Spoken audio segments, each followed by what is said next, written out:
तो चलिए आज का टॉपिक शुरू किया जाए। आज का टॉपिक जो है वो है estimation of nitrogen. Estimation of nitrogen में अगर आप देखें ध्यान से तो दो मेथड, जैसे कि शुरुआत में अभी हमने बोला कि दो मेथड्स हैं। पहला ड्यूमास मेथड, ड्यूमा की विधि, और दूसरा है इसको केल्डाल भी बोलते हैं और जेल्डाल भी बोलते हैं। ठीक है, आप जो बोलना चाहें वो बोलें। दो मेथड्स हैं जिनके थ्रू हम लोग नाइट्रोजन का एस्टिमेशन करते हैं। ठीक है, तो अब यहाँ पर सबसे पहले हम लोग ड्यूमा मेथड्स के बारे में बात करेंगे। ड्यूमा मेथड जो है, ये जो मेथड है आपका, इसमें क्या है कि नाइट्रोजन कंटेनिंग ऑर्गेनिक कंपाउंड को ऑक्सीजन की एब्सेंस में, ठीक है, कार्बन डाइऑक्साइड के एटमॉस्फेयर में क्या किया जाता है, कॉपर ऑक्साइड के साथ हीट किया जाता है, वाइग्रस हीटिंग की जाती है। और इस हीटिंग की वजह से क्या होता है कि आपका जो ऑर्गेनिक कंपाउंड है उसमें जो नाइट्रोजन है और उसके साथ साथ नाइट्रोजन, ऐसा नहीं कि अकेले सिर्फ नाइट्रोजन की बात हो रही है यहाँ पर, नाइट्रोजन के साथ साथ अगर यहाँ पर सल्फर है, ठीक है, और यहाँ पर और सारे कंपाउंड्स भी हैं, तो वो सारे के सारे कंपाउंड जैसे कार्बन और हाइड्रोजन, वो भी किस में कन्वर्ट हो जाने वाले हैं, ऑक्साइड्स में कन्वर्ट हो जाएंगे। ठीक है, फर्नेस में ही वो ऑक्साइड में कन्वर्ट होंगे। जैसा फर्नेस देख रहे हो तो इसमें फर्नेस में क्या होगा, ऑक्साइड में कन्वर्ट हो जाएंगे। जब वो ऑक्साइड में कन्वर्ट हो जाएंगे तो इसमें से सिर्फ हमें किसकी ज़रूरत है, सिर्फ नाइट्रोजन की ज़रूरत है। और सभी को, हम लोगों को यहीं पर रोक लेना चाहिए, क्योंकि हम लोग किसका एस्टिमेशन करने चल रहे हैं, नाइट्रोजन का एस्टिमेशन कर रहे हैं। तो इसलिए क्या करते हैं कि आगे फर्नेस में आप आगे देख रहे होगे तो कॉपर की गाज लगी, कॉपर गाज लगी हुई, यानी क्या, कॉपर वायर से क्या हुआ है, उसे रोका गया है। तो इसमें से जब गैस निकल रही होगी तो इसमें सिर्फ नाइट्रोजन गैस ऐसी होगी जो इससे रिड्यूस हो जाएगी वापस। ठीक है, ऑक्सीडाइज हुई थी, फिर रिड्यूस होगी और रिड्यूस होकर नाइट्रोजन फॉर्म में कन्वर्ट हो जाएगी, N2 के फॉर्म में कन्वर्ट हो जाएगी। जब ये इसमें कन्वर्ट हो जाएगी तो ये आसानी से ये जो आपका नाइट्रोमीटर है, नाइट्रोमीटर के ऊपर इकट्ठा हो जाएगी। ठीक है, तो यहाँ पर जो ग्रेजुएटेड ट्यूब देख रहे हो, इस ग्रेजुएटेड ट्यूब में क्या होगा कि आप उसका वेट क्या कर लोगे, जो वॉल्यूम कैलकुलेट कर लोगे। ठीक है, तो वॉल्यूम कैलकुलेट करना, यहाँ पर जो कंपाउंड में नाइट्रोजन प्रेजेंट है, जो नाइट्रोजन इवॉल्व हो रही है, उसका वॉल्यूम ही हम लोग को कैलकुलेट करना है। ठीक है, तो देखा जाए, स्टार्ट किया जाए, क्या होगा, ऑर्गेनिक कंपाउंड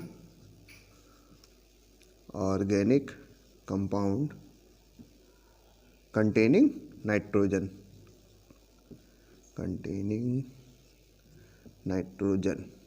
ठीक है, नाइट्रोजन यहाँ पर है, इसमें रिएक्ट विद कॉपर ऑक्साइड के साथ इसको हीट कर दिया गया, वाइग्रस हीटिंग की जाएगी। तो क्या होगा, इसका रिडक्शन हो जाएगा। रिडक्शन से क्या होगा, नाइट्रोजन के ऑक्साइड्स बनेंगे, यानी नॉक्स।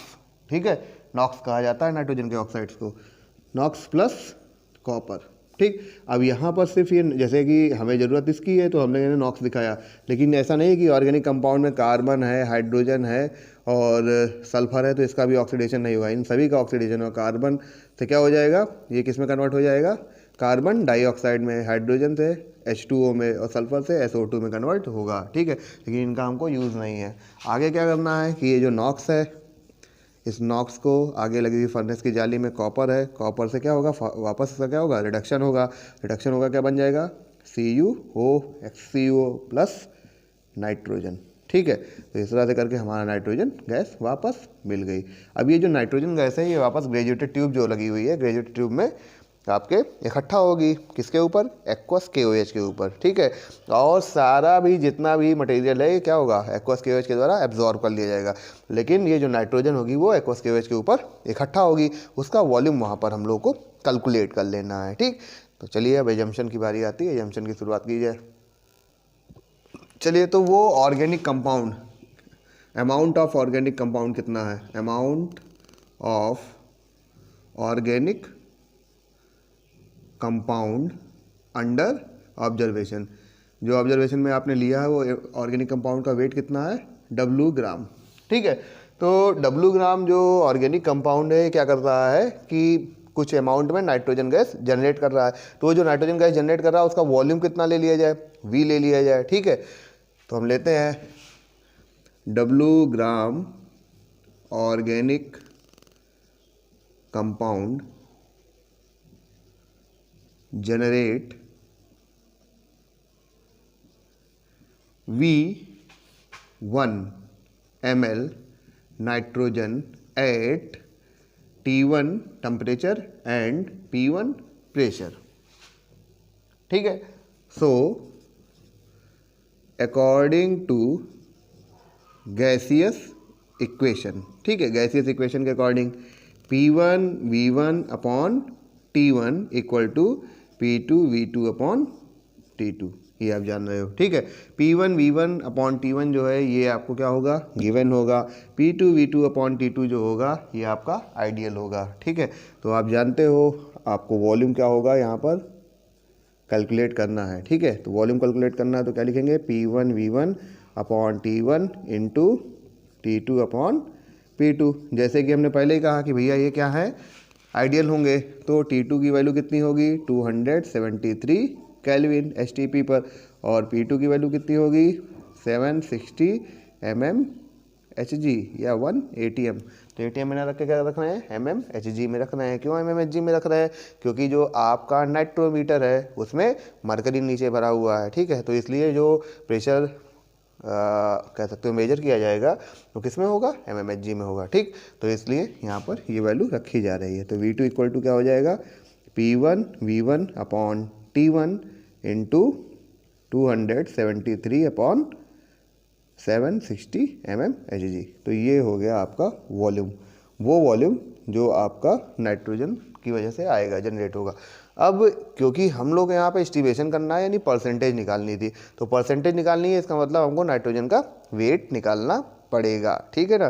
तो शुरुआत में एक कॉन्सेप्ट पढ़ा हुआ था, मोल कॉन्सेप्ट, आप वीडियो उठा के देख सकते हो, मेरा मोल कॉन्सेप्ट का वीडियो पढ़ा हुआ है, उसको आप उठा के देख सकते हो, या जो भी आप देखना चाहो, आपको वहाँ पर ये क्लियर पता लग जाएगा कि 22,400 ml ऑफ एनी गैस, ठीक है, कोई भी गैस हो, उसके 22,400 ml यानी इतने आयतन का जो भार होता है वो उसके मॉलिक्यूलर वेट के बराबर होता है, चाहे कोई भी गैस हो, ठीक है।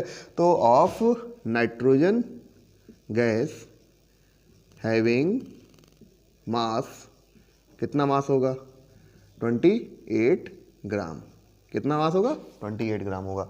नाइट्रोजन का मॉलिक्यूलर वेट कितना होगा भाई, नाइट्रोजन N2 लिखते हो तो कितना आता है 28 ही आता है, ठीक है। तो 28 ग्राम होगा, ठीक। तो 1 ml का कितना होगा, 1 ml का होगा 28 अपॉन 22,400 ग्राम, ठीक है ना।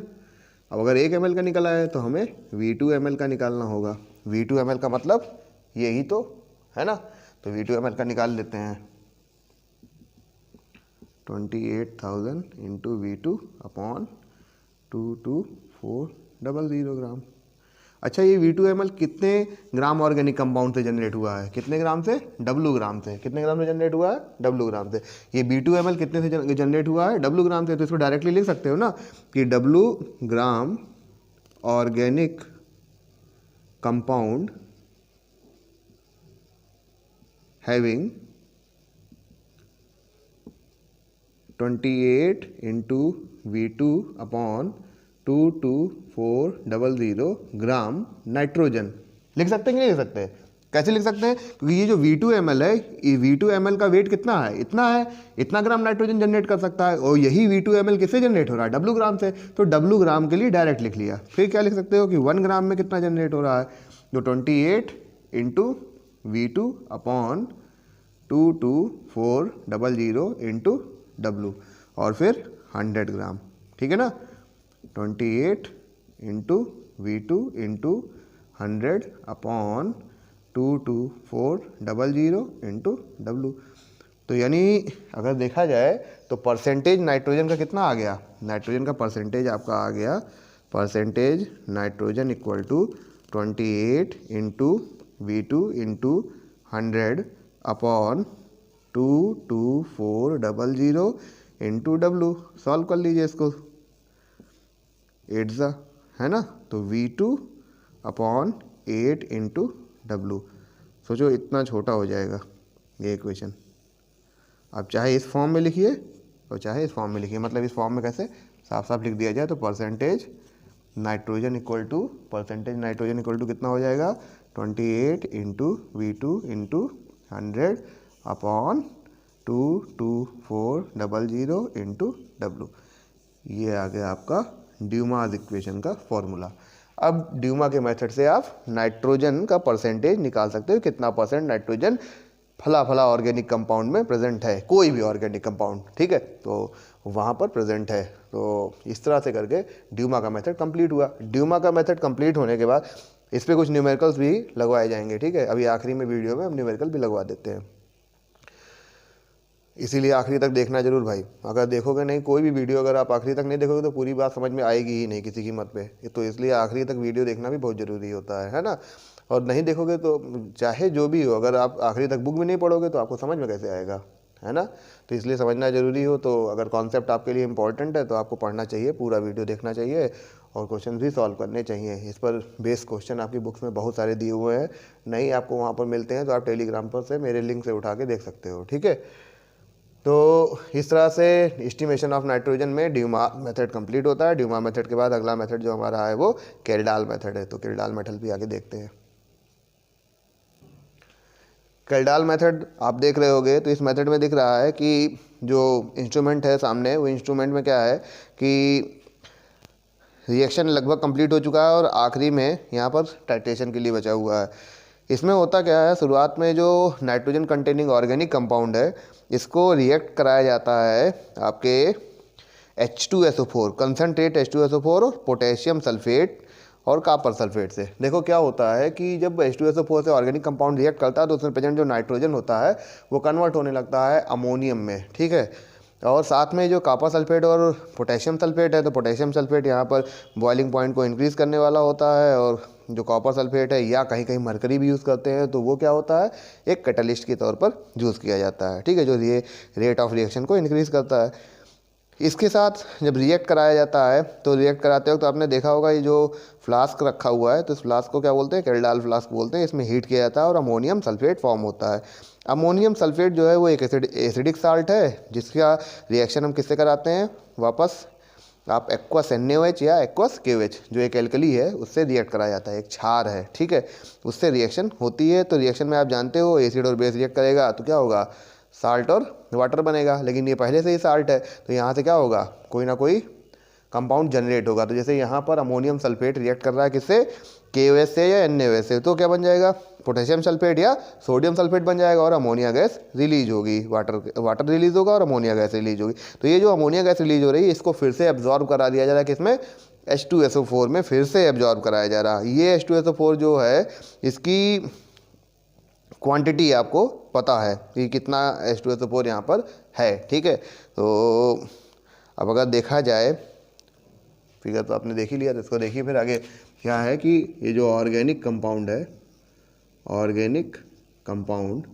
Containing nitrogen react with concentrate H2SO4 से रिएक्ट कर रहा है, ठीक है। और साथ में इसमें क्या है, पोटेशियम सल्फेट। तो पोटेशियम सल्फेट और कॉपर सल्फेट जो है वो, पोटेशियम सल्फेट जो है वो बॉइलिंग पॉइंट इंक्रीजिंग सब्सटेंस हो गया। कॉपर सल्फेट या आप मरकरी लेते हो तो ये क्या कर रहा है, रिएक्शन को कैटलाइज कर रहा है, हीट किया गया, हाई टेम्परेचर पे क्या होगा, रिएक्ट करेगा और इससे जनरेट होगा क्या, अमोनियम सल्फेट। अमोनियम सल्फेट एक साल्ट है, कैसा साल्ट, एसिडिक साल्ट है। फिर क्या करना है, फिर ये करना है कि ये अमोनियम सल्फेट जो साल्ट है इसका रिएक्शन किससे कराना है, आपको एल्कली से रिएक्शन कराना है, ठीक है। तो एल्कली से रिएक्शन करा लिया, एक्वस KOH या NaOH, ठीक है। ये जो कंसनट्रेट H2SO4 आपने लिया ये एक एसिड था, ये तो पता ही है, ठीक है। उसके बाद फिर क्या किया, एक बेस से रिएक्ट करा दिया। बेस से रिएक्ट कराने के बाद क्या होगा, अमोनिया जनरेट हुआ, ठीक। ये जो अमोनिया जनरेट हुआ इसको कह रहा है एब्जॉर्ब कराना है,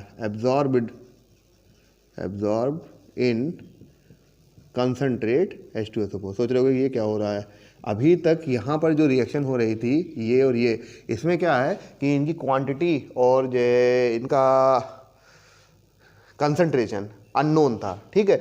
लेकिन अब यहाँ से क्या होगा, कंसंट्रेशन और क्वांटिटी क्या होगी, नोन होगी।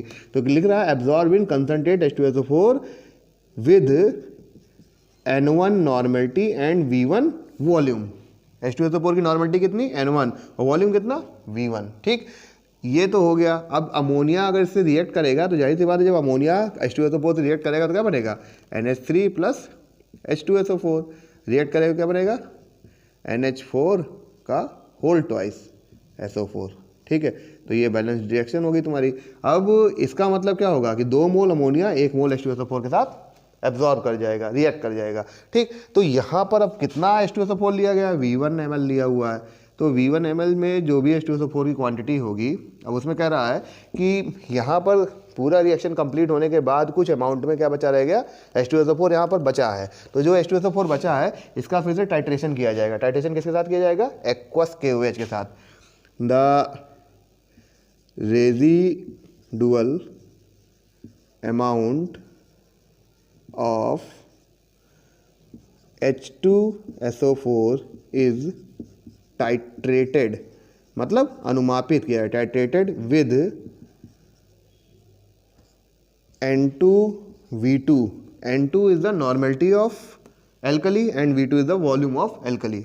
N2V2 concentration of NaOH और KOH। ठीक है, तो इससे क्या होगा कि जितना क्वांटिटी इसका लगेगा उतना ही वो बचा हुआ होगा। ठीक है, कैसे निकालेंगे, N1V1 बराबर N2V2 से करके निकाल लेंगे। ठीक, तो ये है आपका कौन सा मेथड, केरडाल मेथड। केरडाल मेथड के थ्रू क्या होगा, ये एक टाइट्रेटिंग मेथड है, अनुमापन विधि है, जिसके द्वारा हम लोग क्या करते हैं कि नाइट्रोजन का परसेंटेज निकालते हैं। एक चीज़ ये ध्यान देना कि इसमें कुछ ऐसे कंपाउंड हैं जो क्या है कि केरडाल मेथड में क्या करता है, नाइट्रोजन का परसेंटेज नहीं दे सकता, एस्टिमेशन उसका नहीं किया सकता। कौन कौन से ऐसे कंपाउंड हैं, ऐसे कंपाउंड हैं एजो। ठीक है, एजो का मतलब क्या हो गया, N triple bond N single bond. ठीक है, जहाँ से वो बॉन्डिंग करेगा। नाइट्रो ग्रुप है, एजॉक्सी है, नाइट्रोसो है। ठीक है, और वो कंपाउंड यानी एनिलीन वगैरह जो डायरेक्ट बेंजीन से जुड़े हुए हैं, वो नाइट्रोजन ग्रुप जो डायरेक्ट बेंजीन से जुड़े हुए हैं, वो यहाँ पर केरडाल मेथड के थ्रू एस्टीमेट नहीं हो सकते हैं। ठीक है, उसमें कुछ रीजन ये है कि भाई जैसे ही उनका रिएक्शन स्टार्ट होता है, नाइट्रोजन क्या होता है, रिएक्शन को छोड़कर चला जाता है, जिसकी वजह से अमोनियम सल्फेट का फॉर्मेशन नहीं होता, और अमोनियम सल्फेट का फॉर्मेशन नहीं होता तो आगे का रिएक्शन जानते ही होना ही नहीं है। तो इसलिए केरडाल मेथड में इस चीज़ का ध्यान रखा जाता है, ये एक लिमिटेशन के तौर पर देखा जाता है। ठीक है, तो अब आगे बढ़ रहे हैं। इसमें सबसे इम्पॉर्टेंट पॉइंट जो है वो नॉर्मेलिटी है। अगर नॉर्मेलिटी के बारे में आपको पता है तो आप रिएक्शन या मेथड को आराम से समझ पाओगे, लेकिन अगर नॉर्मेलिटी के बारे में आपको नहीं पता है तो आप ये मान के चलिए कि आप फिर दिक्कत आएगी, आपके लिए दिक्कत आने वाली है। नॉर्मेलिटी के बारे में आप पढ़ लीजिएगा इसको। ठीक है, अगर नहीं समझ में आ रहा है तो नॉर्मेलिटी पहले पढ़ लीजिए, फिर आगे बढ़ते हैं इसमें। देखो जैसे कि जान रहे हो, नॉर्मेलिटी इक्वल टू क्या होता है, नॉर्मेलिटी इक्वल टू होता है weight of solute upon equivalent weight into volume upon 1000 upon volume, किसमें, इन ml। यही तो है नॉर्मेलिटी आपकी, है ना। तो वेट क्या है, weight of solute, equivalent weight of solute. ठीक है, वॉल्यूम ऑफ सॉल्यूशन, ये चीज़ नॉर्मेलिटी के लिए कही जाती है।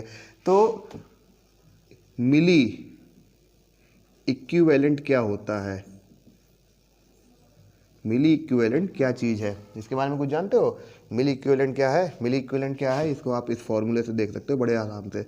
मिली इक्विवेलेंट यानी लिखा जाता है W/E into 1000 is equal to होता है N इंटू वी के, नॉर्मेलिटी इंटू वॉल्यूम, और वॉल्यूम कब, जिसमें ml में वॉल्यूम दिया हो, तो that is known as milli equivalent.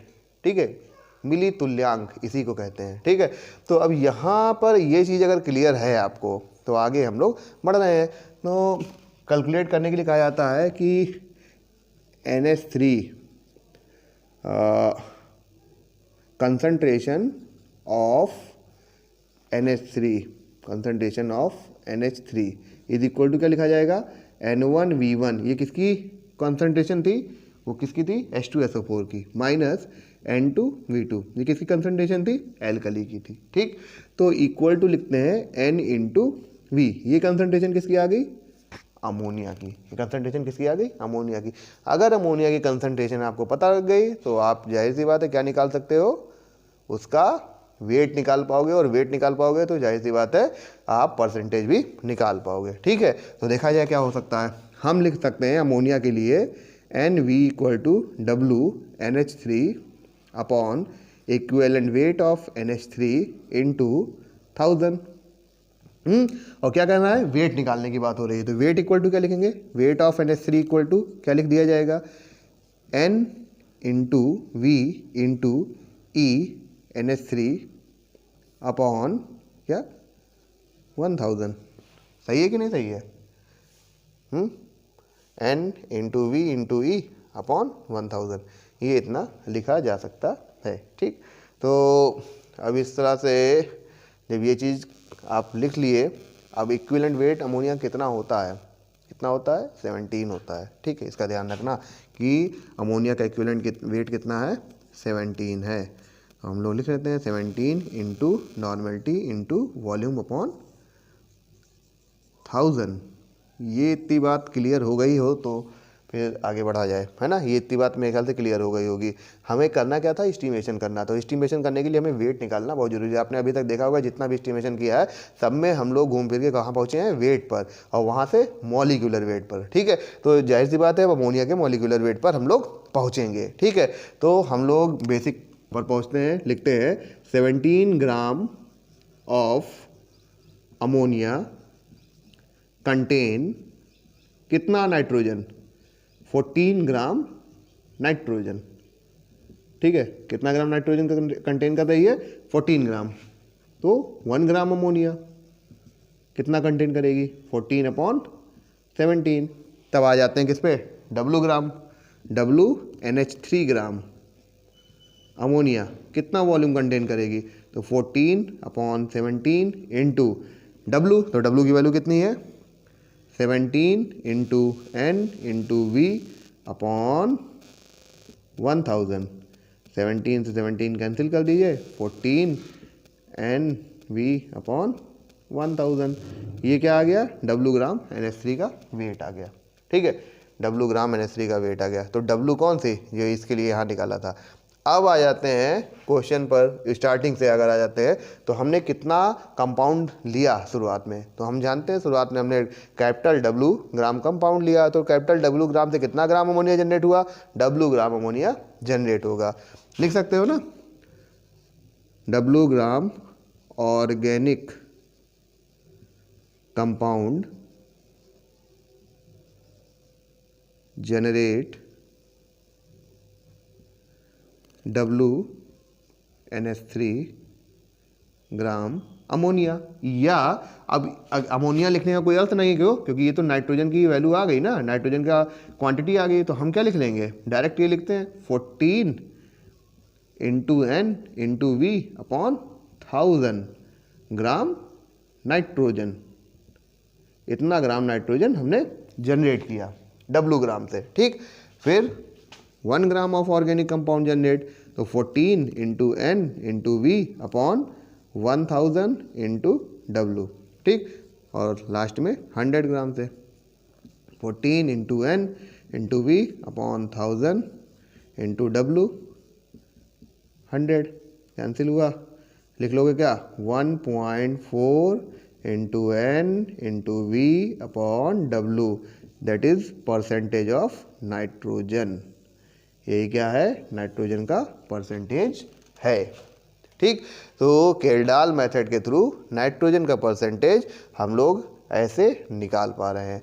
आप इस चीज़ का ध्यान दे रहे होगे, अगर शुरुआत से देख रहे हो तो पता लग रहा है कि ये एक टाइट्रेशन मेथड है। अगर टाइट्रेशन के बारे में जानकारी है तो मेथड को पढ़ना आसान होगा। ठीक है, ये जानते हो प्रैक्टिकल में टाइट्रेशन का, अब तुम्हारे यहाँ 11th में शुरुआत हो जाएगी टाइट्रेशन की। 11th में आप लोग प्रैक्टिकल कर रहे होगे, अगर स्कूल जा रहे होगे तो प्रैक्टिकल वगैरह स्टार्ट होंगे, या नहीं भी होंगे तो होंगे, कभी ना कभी तो होंगे ही। ठीक है, अगर केमिस्ट्री पढ़ते रहोगे तो कभी ना कभी तो प्रैक्टिकल को फेस करना ही पड़ेगा, है कि नहीं। आप अगर साइंस पढ़ रहे हैं तो आपको निश्चित तौर से एक्सपेरिमेंट को फेस करना ही पड़ेगा, इसमें आप बच नहीं सकते किसी कीमत पे। तो इस तरह से हम लोग नाइट्रोजन का एस्टिमेशन कंप्लीट कर रहे हैं। अब बात आती है कि नाइट्रोजन के बाद कौन कौन से और एलिमेंट्स बच रहे हैं। आपने कार्बन पढ़ लिया, आपने हाइड्रोजन पढ़ लिया, आपने नाइट्रोजन पढ़ लिया। बच रहा है हैलोजन, सल्फर और फास्फोरस। हैलोजन, सल्फर और फास्फोरस। तो आगे इसको भी देखा जाता है, हैलोजन, सल्फर और फास्फोरस को। स्टूडेंट्स आगे हम लोग बढ़ रहे हैं एस्टिमेशन ऑफ हैलोजन पे। एस्टिमेशन ऑफ हैलोजन जो है वो कैरियस मेथड के थ्रू, जैसे अभी हमने पढ़ा कि एस्टिमेशन ऑफ नाइट्रोजन जो है वो ड्यूमा मेथड और कैल्डाल मेथड से किया जाता है, इसी तरह से हैलोजन का एस्टिमेशन जो होता है वो कैरियस मेथड से किया जाता है। कैरियस मेथड क्या है इसको देख लीजिए। कैरियस मेथड में ऑर्गेनिक कंपाउंड कंटेनिंग हैलोजन, है ना, containing halogen containing organic compound.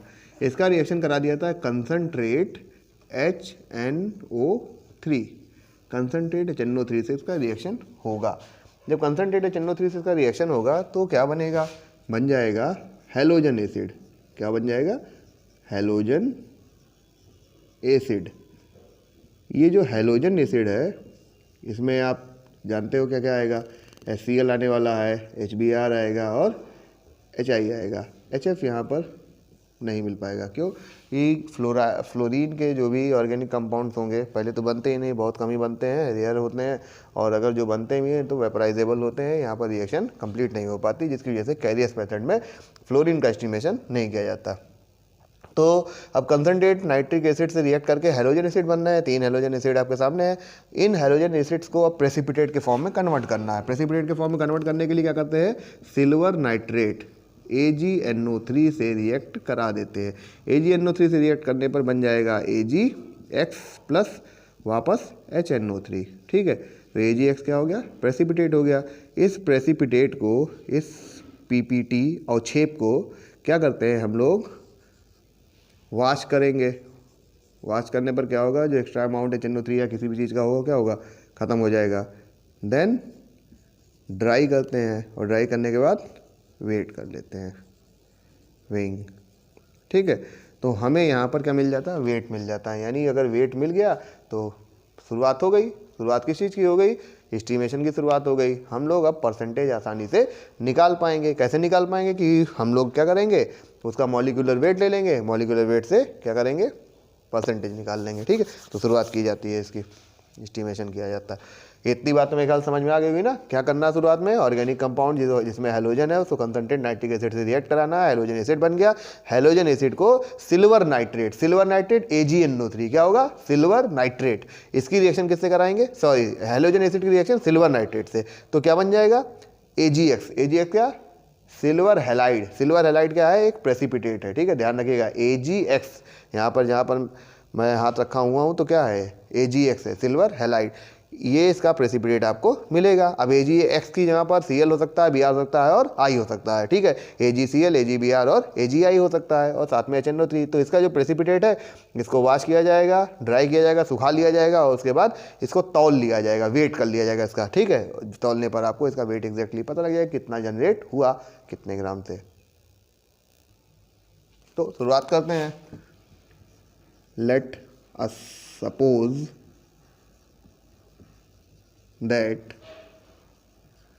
W gram organic compound undergoes Carius method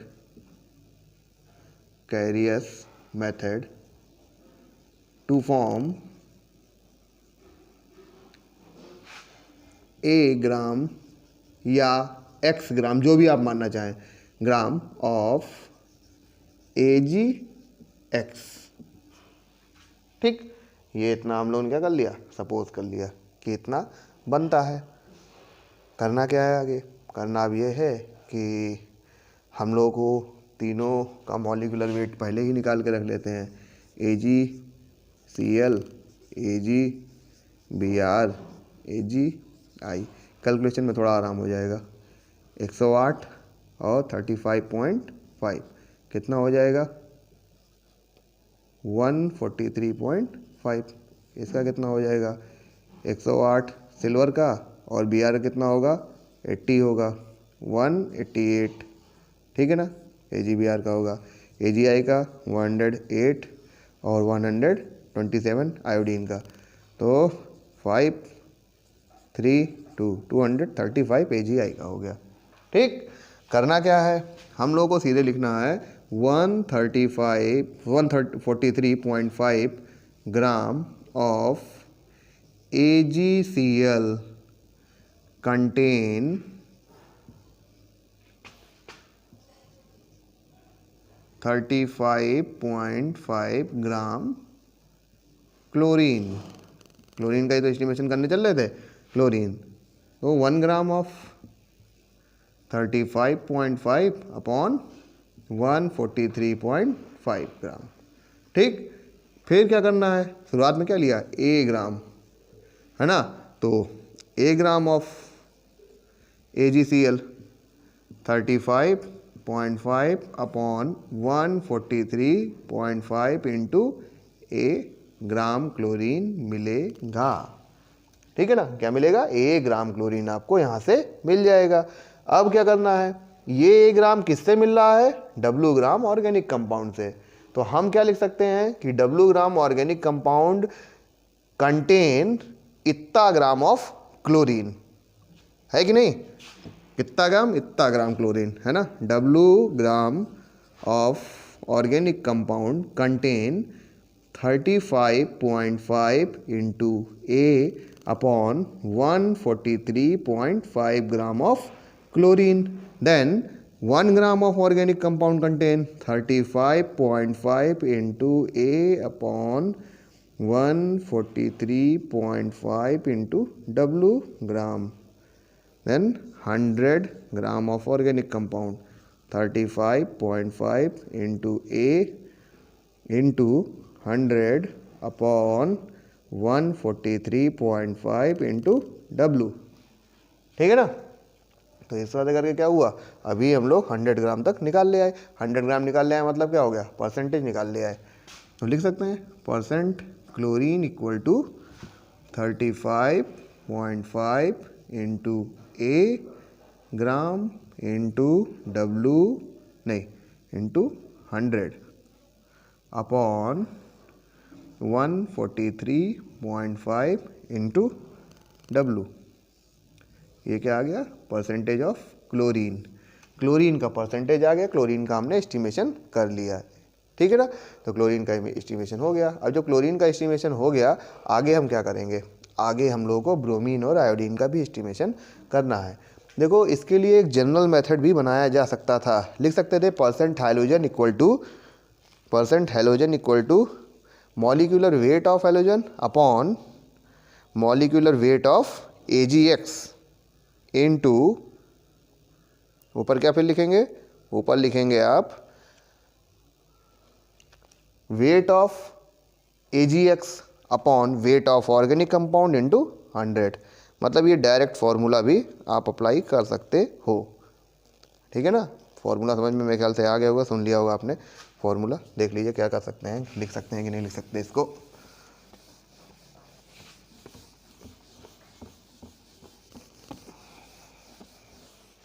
देखिए क्या होगा कि अगर हम लिखना चाहें परसेंट हेलोजन इक्वल टू लिखोगे मोल एटॉमिक वेट ना, atomic weight of halogen upon molecular weight of AgX into, अब क्या लिखोगे आगे, वेट ऑफ AgX, जितना तौला, जो भार आपने क्या किया, वेट किया है उसको, upon weight of organic compound, जो शुरुआत में आपने ऑर्गेनिक कंपाउंड लिया था उसका वेट कितना होगा, ठीक है, इनटू 100।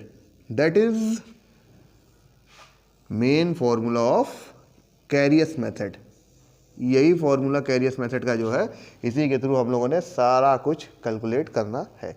तो आपको अगर सब कुछ पता हो तो आप लोग वैल्यू पुट कर सकते हो। जैसे कि अभी हमने बोला कि भैया अगर क्लोरीन के लिए निकालना है तो percent of chlorine equal to आपने लिखा 35.5 upon 143.5 into A gram upon W into 100 for AgCl, इसको भी लिख सकते हो फॉर AgCl, ठीक।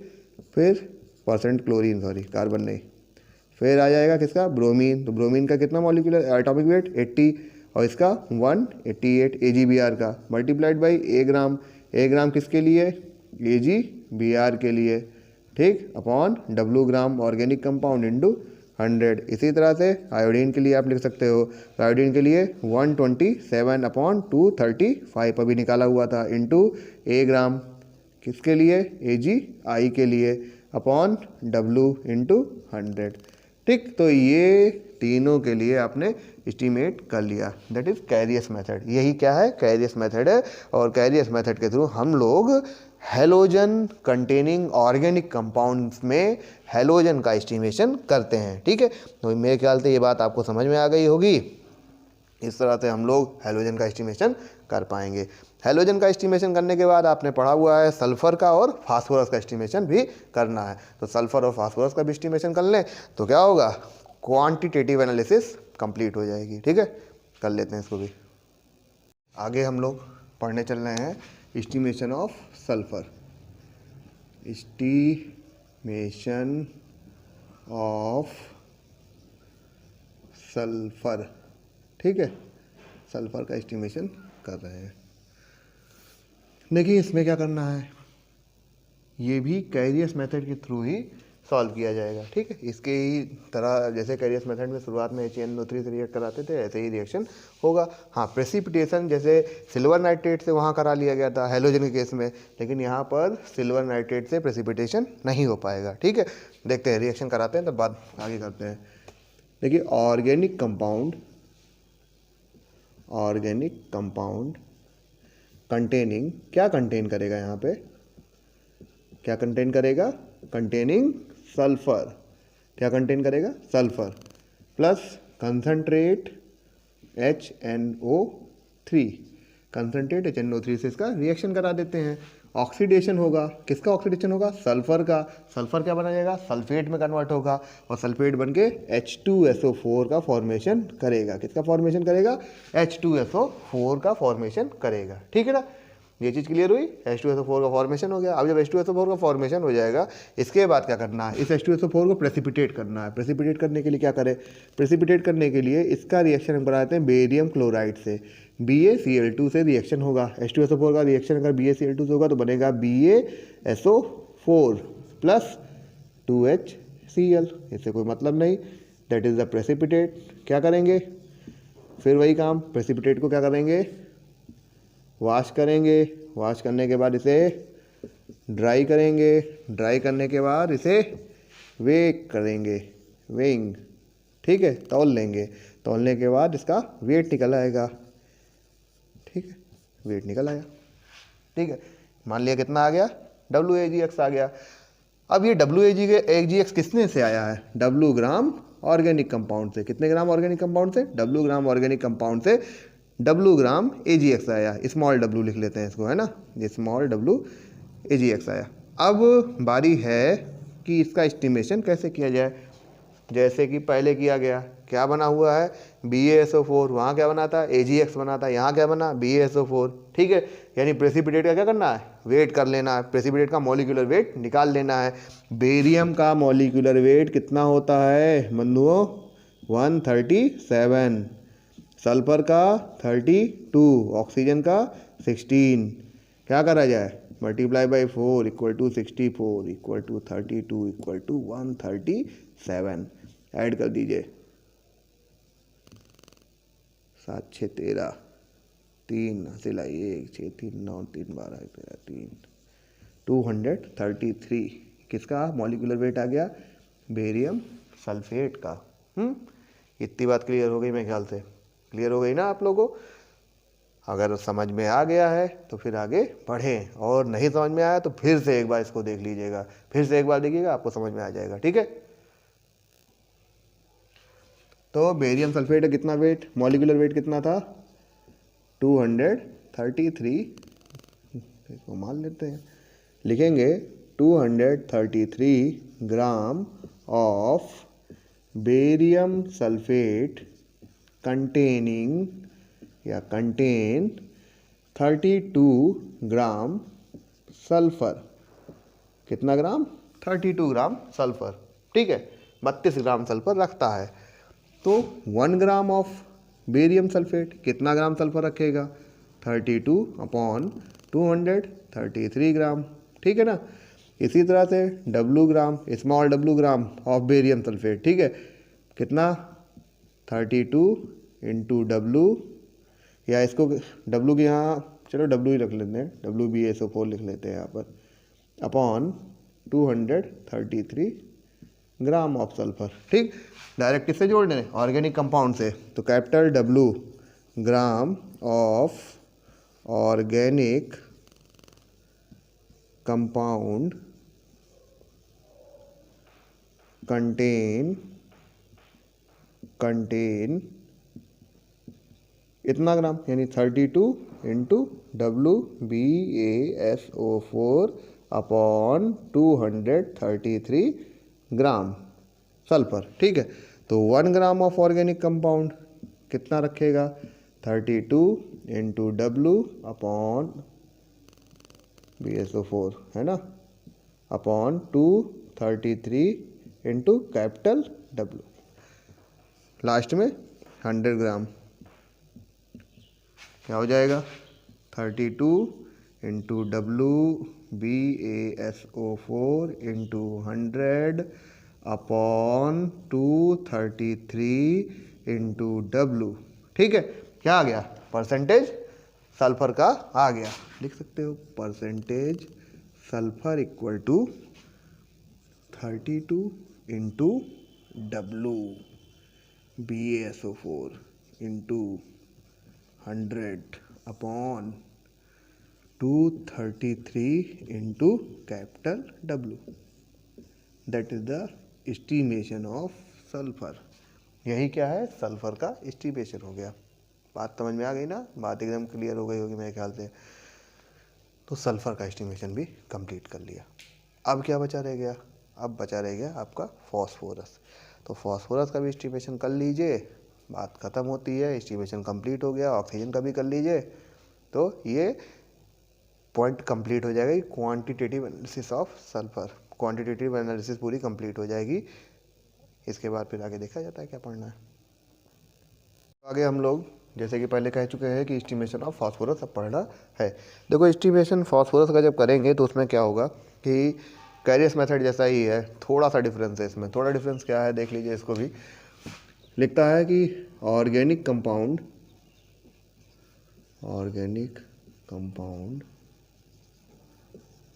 कंटेनिंग फॉस्फोरस है। ठीक है, इसका reaction concentrate HNO3, concentrate HNO3 मिल गया, मतलब क्या हो गया? ऑक्सीडेशन होना ही होना है। ठीक है, इसको कोई रोक नहीं सकता। साथ में MgSO4, magnesium sulphate, NH4OH, ammonium hydroxide, NH4Cl, ammonium chloride, इसका मिक्सचर ले लेते हैं। That is known as mixture of magnesia. इसको क्या बोलते हैं? Mixture of magnesia. क्या बोलते हैं? मिक्सचर ऑफ मैग्नीशिया कहते हैं। ठीक, ये चीज़ भी क्लियर हो गई आपको। अब आपस में रिएक्ट करेगा, मेन कंपाउंड जो बनेगा वो क्या बनेगा? वो बनेगा MgNH4 का, सॉरी Mg ही रहेगा, लिख लेते हैं फिर से, MgNH4, साथ में क्या बन सकता है? PO4, मैग्नीशियम अमोनियम या अमोनियम मैग्नीशियम फॉस्फेट। ठीक है, क्या बनेगा? मैग्नीशियम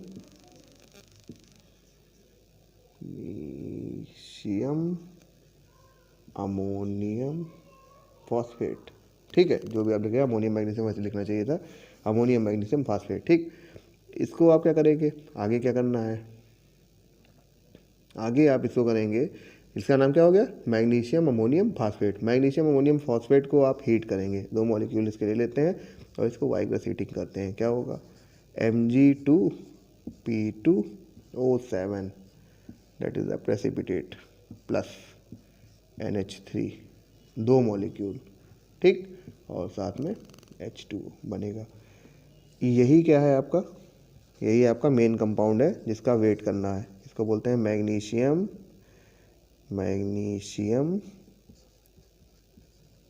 पायरोफॉस्फेट, मैग्नीशियम पायरोफॉस्फेट, ठीक है।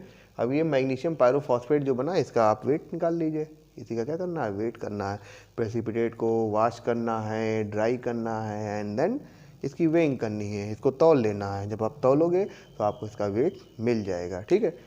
देन मॉलिक्यूलर वेट निकाल लिया जाएगा। मॉलिक्यूलर वेट निकालने के बाद यूनिटरी मेथड अप्लाई कीजिए। यूनिटरी मेथड अप्लाई किया तो एस्टीमेट कर लिया परसेंट ऑफ फास्फोरस, फास्फोरस का परसेंटेज आप निकाल पाओगे, ठीक है। ये इतना काम हम लोगों को कर लेना चाहिए, कर लेते हैं इसको भी भाई। नोट तो कर ही लिया होगा। नोट करते चलोगे तो फ़ायदे में रहोगे, थोड़ा नोट्स वगैरह भी कंप्लीट हो जाएगा, साथ में पढ़ना आसान हो जाएगा, ठीक है।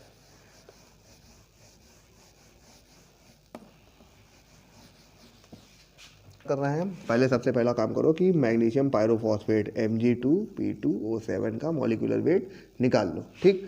निकालने के लिए क्या करोगे, 24 मैग्नीशियम का वेट हो गया, प्लस फॉस्फेट का, फॉस्फोरस का 31 मल्टीप्लाई बाई 2 हो गया, ऑक्सीजन का 16 मल्टीप्लाई बाई 7, सभी को ऐड कर दिया जाए, 48 प्लस 62 प्लस 112 ऐड करोगे 222, ठीक है ना, 222 ग्राम। तो लिख लो, तुरंत शुरू किया जाए, 222 ग्राम ऑफ Mg2P2O7 कंटेन 31 ना, 31 gram of phosphorus,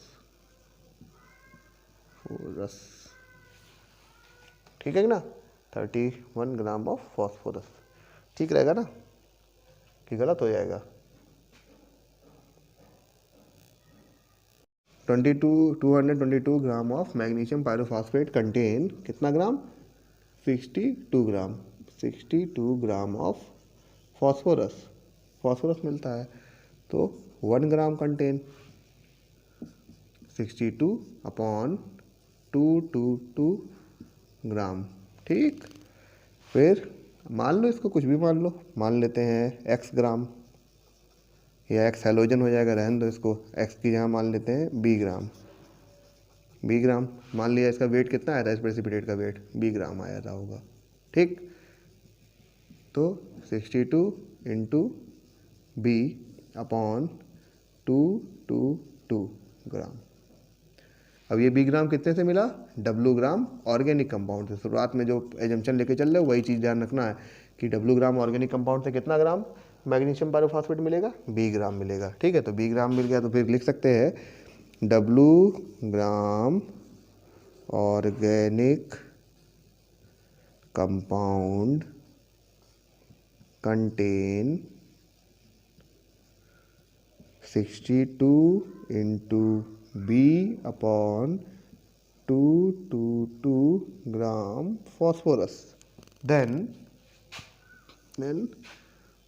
1 gram of organic compound contain 62 into B upon 20 into W.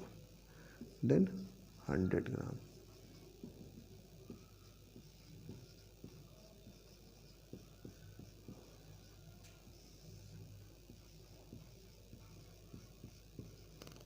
तो क्या आएगा, percentage phosphorus equal to 62 into B into 100 upon 222 into W. W is the weight of organic compound and B is the weight of magnesium pyrophosphate. चलिए, okay, आपका estimation complete होता है। Estimation complete करने के बाद आप इस पर न्यूमेरिकल लगाइए। न्यूमेरिकल इसके जो न्यूमेरिकल है वो अगले वीडियो में हम समझाएंगे, जो अच्छे न्यूमेरिकल है जो आते रहते हैं एग्ज़ाम्स में, ठीक है। तो वीडियो को कंप्लीट देखिए। धन्यवाद। वीडियो को लाइक, शेयर और सब्सक्राइब जरूर कीजिए, क्योंकि जानते हो यूट्यूब चैनल की जो जान है वो यही है। अगर आप लाइक, शेयर और सब्सक्राइब करोगे तो ही क्या होगा, चैनल क्या करेगा, ट्रेंड करेगा, और ट्रेंड करेगा तभी भैया हम लोग लगातार इस पर बने रह पाएंगे, ठीक है। बने रहेंगे तो तुमको फ्री ऑफ कास्ट पढ़ाते रहेंगे। फ्री ऑफ कास्ट पढ़ाते रहेंगे तो फ़ायदा क्या होगा, तुम्हें कोचिंग नहीं करनी है, तुम्हें कहीं और मेहनत नहीं करनी है। डायरेक्ट अगर इस पर पढ़ते रहोगे तो आपको कॉन्सेप्ट समझ में आएगा। पढ़ोगे तो आएगा, नहीं पढ़ोगे तो नहीं आएगा फिर, ठीक है। तो पढ़ते रहिएगा। Thank you for watching.